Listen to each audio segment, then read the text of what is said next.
আমার মনোরালিসা প্রেম আগুনে যে জন পইরা হইল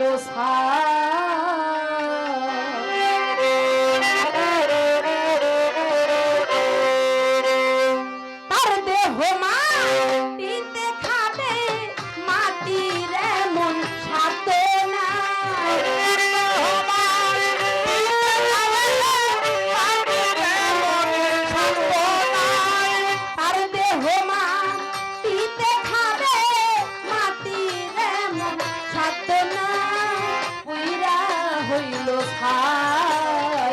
মনোরালিসা প্রেম আগুনে যেজন কইরা হইছে ছাই মুর্শিদেরা গুনে যেজন কইরা হইল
হইল ছাই আমার রূপমতি সার প্রেম আগুনে যেজন কইরা হইল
বাবা প্রেম আগুনে যেজন কইরা হইল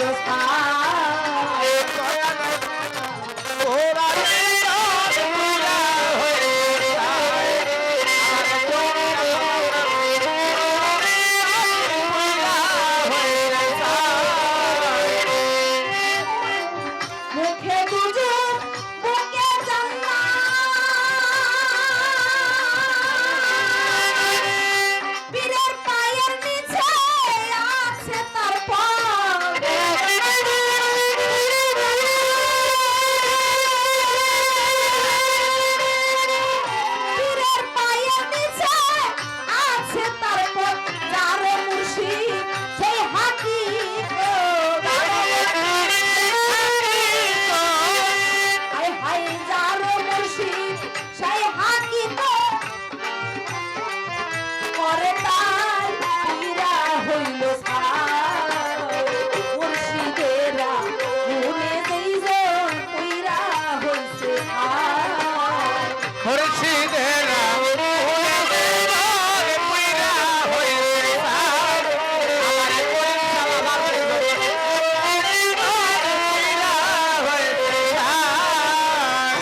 কথা বলেছে কি মুখে দুজক বুকে জান্নাত পীরের পায়ের নিচে আছে তার পথ যার যার মুর্শিদ যারও মুর্শিদ সেই হাকিকত নিজ গুণে দান করে তাই মুর্শিদের মুখের বাণী, গুরুর মুখের বাণী যদি সেটা তার কর্ণমূলে পৌঁছায়, আর ওই বাণী যদি সে সাধন ভজন করে তার মধ্যে একটি বীজ রোপণ করা হয়, ওই বীজটা যখন সময় হয়ে যায় তখন একটি জ্ঞান সন্তান জন্ম করে। আর ওই জ্ঞান জন্ম দেওয়ার পরেই এই জ্ঞান নিয়ে যখন সে সাধন ভজন করে তাহলে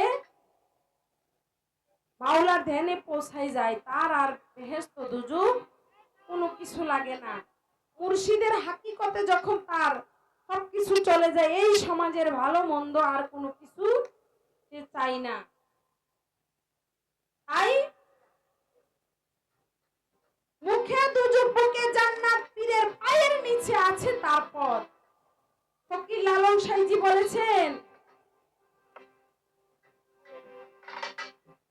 যে বেলায়েতে মুর্শিদ হইয়া, আমার বোন বলেছে বেলায়েতে মুর্শিদ হইয়া আসিলেন দিনের নবী, মুর্শিদ কেনা পাইলে কি আর রাসূল পাবি। রাসূল জন্ম নিল মক্কায়, গেলে কেহ পাই না দেখা, কি দেখতে যাবি। মদিনায় তার রওজায় আছে, খুঁজলে কি তারে পাবি। মুর্শিদ কেনা পাইলে কি আর রাসূল পাবি। মুর্শিদ যেই মুর্শিদ সেই তো রাসূল, ইহাতে নেই কোনো ভুল খোদাও সে হয়। ফকির লালন কই না এমন কথা আল্লাহর পবিত্র কোরআনে কয়। কারণ হলো ওই মুর্শিদ যখন বসতে বসতে মুর্শিদের মধ্যে রাসূলের রূপ পাওয়া যায়, রাসূলের রূপ পাইলে আমার আল্লাহকে পাওয়া যায়। তাই পীরের যে হাকিকত সেটা যদি জানতে পারে তাহলে তার এই দুনিয়ার বেহেশত দুজক এই আর কোনো কিছু তার লাগে না। তাই বলেছে